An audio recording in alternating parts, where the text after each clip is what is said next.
I'm going to show you how easy it is to make this beautiful autumn winter brooch in under an hour, 30 to 40 minutes, no more than that. It's full of beautiful winter colour, can be attached to anything as a brooch. I put a brooch back on this, but you can also use it as a hair clip, and it can be added to a hat, and it's absolutely perfect for those quick craft fair makes that you can really upsell. So let's get into it. You can use any colours you want for this, but I am using these beautiful winter autumn shades. I'm using carded wool, but you could easily do this in wool tops as well, or a blend of both. So the green I'm going to use, which is like an olive green, and I'm going to use that for the acorn. I have got here my felting mat with the topper on, which is really useful, especially for this project, and a 38 star felting needle, which is standard, and my trusty barbecue skewer, which is going to help us shape the acorn. And if you've got one handy, a multi-tool is really useful for when we do the flat felting. Taking a strip, just a thin strip of the green wool, you can use any colour. I just like this green against the contrast. I'm going to just twizzle that end, pop that on the barbecue skewer, keeping that flat, really close to the skewer so that it's not twisted. That's the trick. Keep it flat so that we can get all of the air out, and then it saves a lot of felting and helps us to really shape it. And turn that, keeping your fingers close to it. Doesn't really want to be bigger than an inch and a half tops, and just keep moving that round. It's like needle felting a ball, which is a tutorial I will pop in the link. And then we're just gently felting, keeping it flat to make sure that we keep the integrity, it doesn't come loose, and we have a really nice shape. And then the ends will be quite wispy for just this moment, but we will start to shape those very soon. But keep turning, make sure again, check that wool's flat, turn it any way that suits you and how your hands move, keep it firm, just make sure all that air's out. And at the moment we've got this barrel shape, but because those ends at either side are really loose, we're quickly going to felt those in so that they are nice and neat. And this is how we create that lovely little sort of oval mini egg shape. Pushing into the wool with our 38 star. The 38 needle is a good all-rounder. Don't use a fine needle for this, like a 40 or 42, because they break really easily. And if you just catch that barbecue skewer, it will break. But the 38 is really robust, and I've used this for more than a decade, and I still love this needle. I use several more, but for this project you can use just a 38, and for the leaves as well. So keep turning though, that's the key. If you keep it turning, then you're not flattening any sides. As I said, you're keeping that nice shape. It's a continuous shape. There's no areas that look like they're flat. There's no areas that are higher than the other side. And it's just a case of just pushing that needle in and making sure it's firmly felted. And if it's firmly felted in the middle, when you remove it from the barbecue skewer, then it's going to keep its shape really well. I often get the question, why is mine lumpy when I'm taking it off? Not necessarily for an acorn, but for any body part. And that's because you haven't kept that air out and you haven't felted it nice and firmly before you took it off the barbecue skewer. This saves you a lot of time. It makes it a lot easier to shape, but you do have to follow the technique. It's a really simple technique. Keep the air out, keep it moving whilst you shape. And after that, you're pretty much good to go. And don't worry if it's not perfect first time. Remember, if you are a beginner, then give yourself a chance to be a beginner. It's a learning curve, but it's such a forgiving craft. And as you can see, those lovely shapes and the felting around the acorn are really coming together now.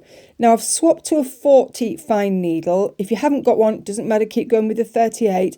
But now you can see I am just tapping the top of that wool because we've felted in the center of the acorn. We don't need to do any more there. So now I am just tapping the top, and what this does is it reduces the needle marks. Carded wool's really forgiving if you're a beginner, so you don't get a lot of needle marks anyway. But if you can see, I'm just tapping through the top layer, just at a diagonal angle also, and it just gives a really nice, neat finish. And now it's ready to come off that barbecue skewer, and we just want to sort of seal up these little holes. You won't see one of them because it'll have a cap on it, but they're really easy to deal with, and this is just how you do it for any project.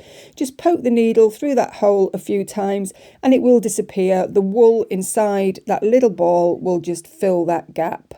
And there you go, beautiful, nicely shaped acorn. And you will naturally shape it wider and narrower as you go along. You'll decide when you're felting it what is going to be the wider end and what's going to be the narrow end. Now I've got some contrasting carded wool here. I also have a really light brown carded wool which looks lovely.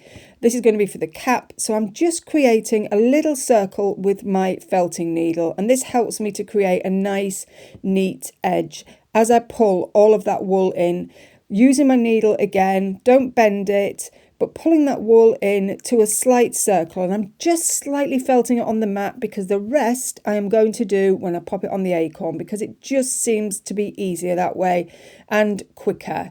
And it allows more flexibility when you're actually felting it onto the acorn. So just pop it over the wide end, keep your fingers out of the way, use finger guards if you want to, and just poke through the middle just till it holds. Just poking through gently until it holds. You can use your 38 star for this. This is absolutely fine.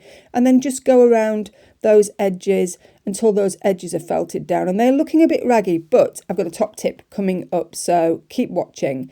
So felt around, keep it nice and firm. It wants to be quite flat, but don't over felt it, because we definitely don't want to lose this texture, which replicates the texture of an acorn cap, which is really, really nice. And then I'm just going around now and I'm popping the needle just underneath the edges of that cap to give it a kind of ridge. But if you find that you've lost that ridge, which sometimes happens, take a really thin piece of the same colour, just roll it in your hands just to mat it gently to get it started, and then just felt that around without flattening it. So then you've got this really lovely straight edge to the acorn cap, and it just saves a lot of time trying to mess about with what you already had. If you just pop a little bit on like that, just makes the job a lot quicker. And these are the top tips that really make all the difference. So needle felting is easy once you've got the techniques, and the techniques are really simple, so really take notice of those.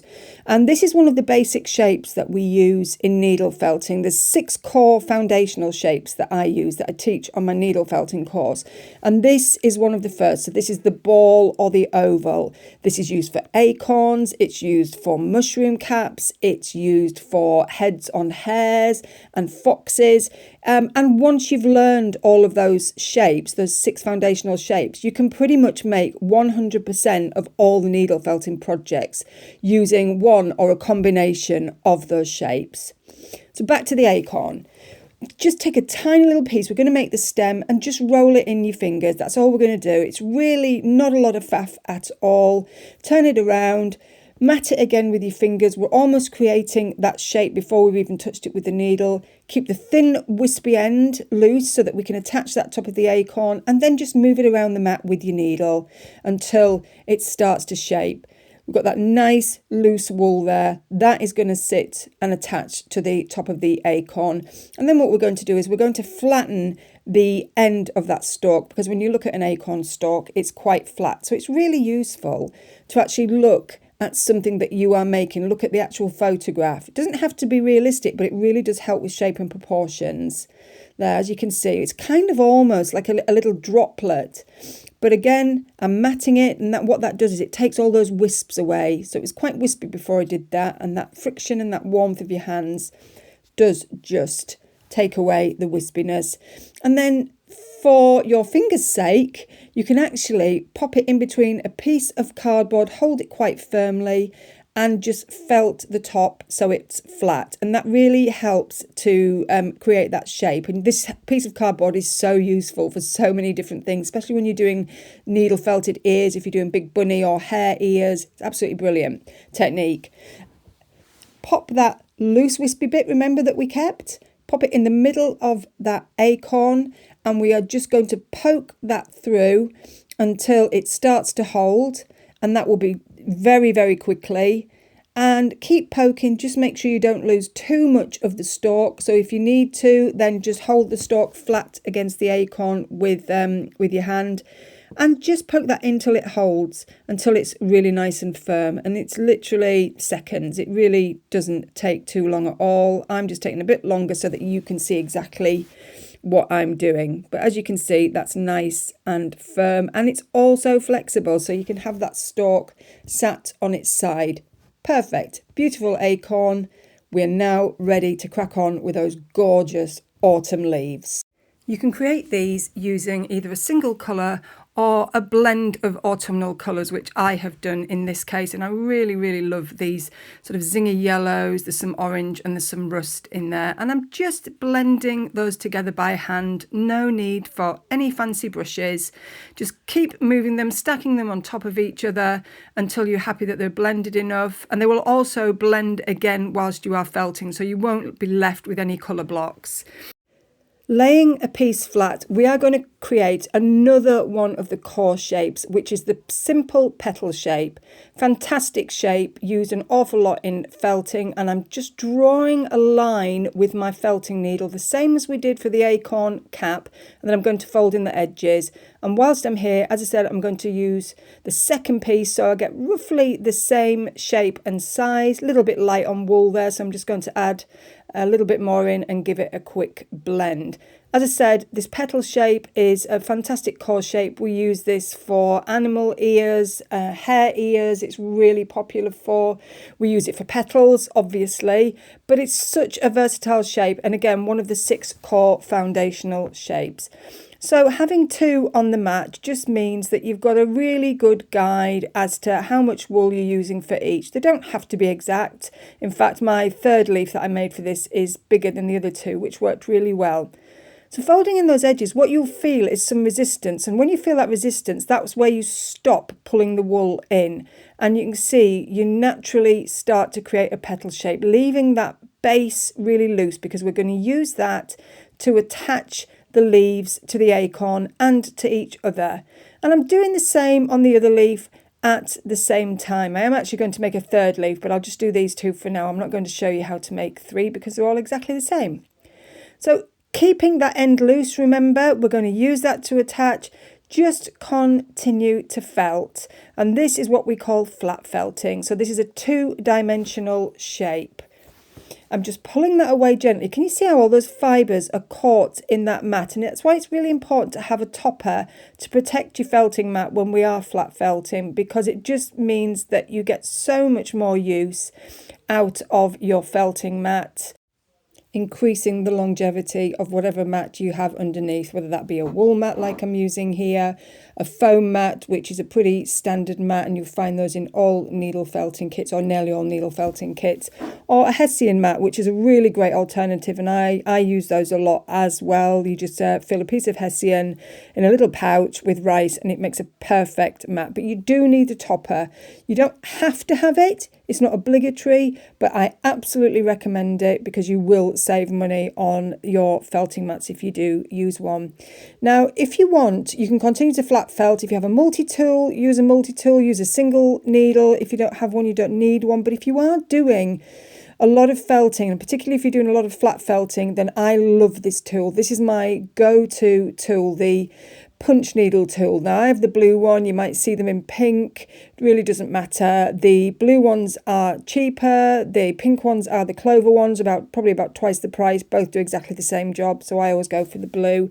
And it's just great for giving a lovely finish to your needle felting projects, particularly the flat ones. It just gets rid of lots of different wisps, firms up super quickly and saves you lots of needle felting time. It holds up to 7 needles. I think I've got 4 in this one, but I could easily use 7 for this project, but I've just got the 4 in because I couldn't be bothered putting any more needles in, and that's what I had to hand. So as you can see, it's starting to shape now, but I've got a bit of a lump on the side there, and I'm going to show you how easily it is to reshape that before it gets too firm. I'm going to my 40 needle because, as you can see, it's got a bit of wag on it, and instead of pushing the wool in, it actually does help to shape it much more easily than the 38 would at this point. You You still use the 38, but just really gentle taps so that you don't distort the shape. And I'm just keeping my fingers flat away from the needle. Use your finger guards for this as well. I always recommend that. I just don't like using them. And pull off any bits at the end that you don't need, any excess. And you can see that's really starting to hold its shape now. I'm just going to continue to shape that. Go around the edges, make sure there's no lumps, make sure there's a lovely, neat sort of wisp-free edge to that, but we can go over the edges with scissors later on. And again, back to that fantastic punch tool, which just speeds up the job so much. It's what I call the big guns of felting needles. It's brilliant for these kind of things. And as I said, big flat felted objects for pictures, for big ears on your animals, whatever it is that is a two-dimensional object and you want a nice finish and it speeds it up, then this is absolutely the tool for the job. The wooden handled one has 3 needles in. Again, another great multi-tool. But if I was going to recommend one, I would, for the 2D flat felting, I would say definitely go with the punch tool that I'm using now because it's brilliant. And again, I've been using it for over a decade. I'm pretty happy with that shape now. I'll come back and do some reshaping later, but as you can see, it's nice and flat. It's probably about 1 mil thick, which is a really nice thickness, but it's important that it's firm because then you can shape it and it will naturally hold its shape. If it's really thin and floppy, then it won't. And I'm just going to pop some very, very faint veins on to make it more sort of leaf-like. So I've gone for that olive green again. You could go for a really super light brown. You don't have to do any of this. But I really do like to add a little bit of detail to these leaves because it just gives them a lift. I hope you enjoy making this with me. Let me know in the comments how you're getting on, what you plan to do with it. Is it going to be a gift?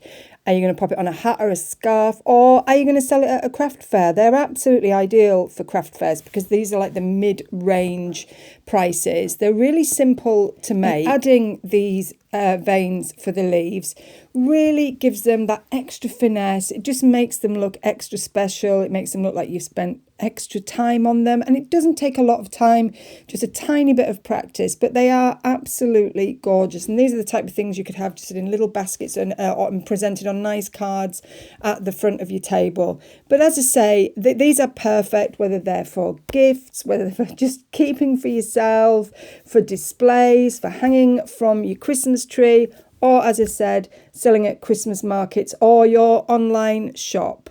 So this is coming along nicely now, and as you can see, I'm using very, very tiny pieces of this wool, really fine wisp, because you don't want them to stand out too much. They want to be really subtle. They want to be more of a highlight than a feature.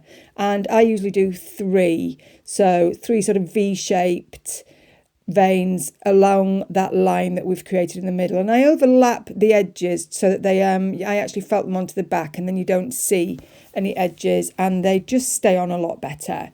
And then just finally, I'm just going to trim this with the scissors, just trim off any wisps that we missed. Don't try and spend ages felting them in. It's much easier to do it this way. It's a non-woven fabric, so it won't fray. And I'm going to do exactly the same for the second leaf, and then also I'm going to make a third leaf. But remember I said that make sure they're nice and firm. We'll see what happens when they are. You can just twist with your fingers and reshape them and they will hold. And it really does make a difference. So make sure they are nice and firm, not too thick. These are about 1 mil and a half thick, and they will just sit perfectly once you've shaped them. And then continue with the veins if you want to on the other leaves. If you're wanting to do a much quicker project, then don't bother with the veins. You don't need them. The shape themselves tell you what it is that you're making. But I do like to add the veins on because, as I said, just adds a little bit of finesse and a little bit of contrasting colour.